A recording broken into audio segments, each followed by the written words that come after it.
Assalamualaikum warahmatullahi wabarakatuh. Kisah para nabi kembali lagi. Sebelum lanjut berkisah, silahkan tekan tombol subscribe dulu ya teman-teman. Kali ini saya akan berkisah tentang Nabi Yunus alaihi salam. Menurut beberapa riwayat, Nabi Yunus adalah anak dari seorang penyair bernama Matta. Ayah Yunus berusia 70 tahun saat Yunus lahir dan dia meninggal tidak lama setelah kelahiran Yunus dan tidak mewariskan apa-apa untuk ibu Yunus selain sendok kayu yang ternyata adalah sebuah simbol kelimpahan dan berkah. Saat beranjak dewasa, Allah mengutus Nabi Yunus untuk berdakwah kepada rakyat Ninawa. Kaum Ninawa adalah kaum yang kaya raya, akan tetapi mereka sangat bakil, menuhankan benda dan menyembah berhala. Yunus membawa ajaran tauhid dan iman. Dia mengajak kaum Ninawa agar menyembah kepada Allah. Ajaran Nabi Yunus merupakan hal yang baru bagi para penduduk Ninawa. Mereka tidak dapat menerimanya, apalagi pembawa ajaran agama itu adalah seorang asing yang bukan dari golongan mereka. Selama 33 tahun berdakwah, Nabi Yunus hanya mendapatkan 2 orang pengikut saja, yakni Rubil dan Tanuk. Hal ini membuatnya sangat sedih. Pada suatu ketika, Nabi Yunus menemui penduduk Ninawa yang sedang menyembah berhala. Kedatangan Nabi Yunus ditolak oleh para penduduk. Bahkan mereka menggolok-olok dan menghinanya. Sehingga hal ini menyebabkan Nabi Yunus sangat sedih dan putus asa. Dia merasa telah berusaha dengan maksimal untuk mengajak kaum Ninawa kepada Allah. Untuk terakhir kalinya, atas perintah Allah, Nabi Yunus memperingatkan kaum Ninawa bahwa Allah akan menurunkan azab jika mereka tidak bertaubat. Akhirnya Yunus pergi meninggalkan kaum Ninawa dengan rasa marah. Kepergian Yunus disambut dengan sukacita oleh penduduk Ninawa. Akan tetapi tidak beberapa lama penduduk Ninawa mulai melihat tanda-tanda azab.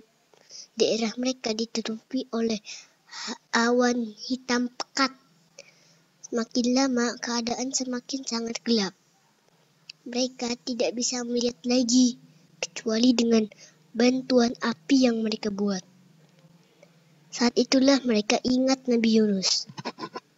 Para penduduk pun berbondong-bondong mencari Nabi Yunus, tetapi Yunus sudah pergi jauh. Kemudian mereka memohon ampun dan bertobat kepada Allah. Allah menyaksikan ketulusan penduduk Ninawa dalam bertobat. Allah pun menerima taubat mereka dan mengampuni semua kesalahan mereka. Lalu awan gelap yang menaungi daerah Ninawa sedikit demi sedikit mulai menghilang bersamaan dengan sikap penduduk Ninawa yang meninggalkan kemaksiatannya. Kehidupan di Ninawa pun kembali normal, bahkan lebih baik dari sebelumnya. Sementara itu, Nabi Yunus terus berjalan kaki. Dia mengembara hingga tanpa sadar. Dia tiba di sebuah pantai. Dia melihat sekelompok orang bergegas akan naik sebuah kapal. Dia minta kepada pemilik kapal agar diizinkan ikut serta bersama penumpang lain. Setelah mendapat izin, dia segera naik kapal tersebut. Saat berada di lautan lepas, gelombang besar dan angin topan yang kencang datang. Seluruh penghuni kapal menjadi panik. Nahkoda kapal langsung mengumpulkan para penumpang. Dia mengatakan jika terjadi badai dahsyat menerpa kapal, Itu karena ada penumpang yang telah melakukan dosa besar.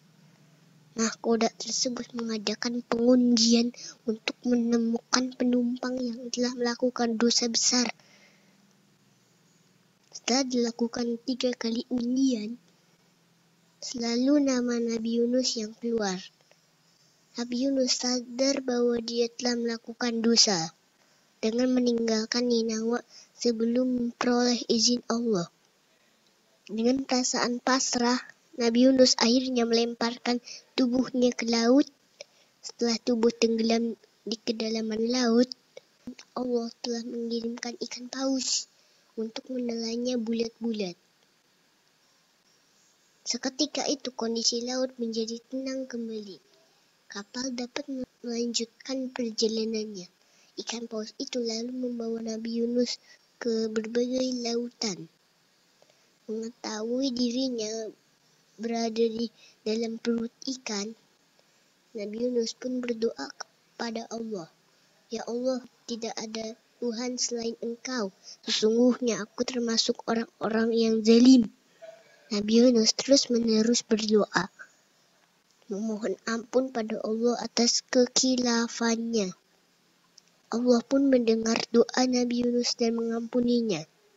Dengan rahmat Allah, Nabi Yunus keluar dari mulut ikan dan terdampar di bawah sebuah pohon yang menaungi Yunus dengan daun-daunnya. Nabi Yunus pun dapat menikmati buahnya. Setelah Nabi Yunus sembuh, Allah memerintahkan agar kembali berdakwah ke Ninawa.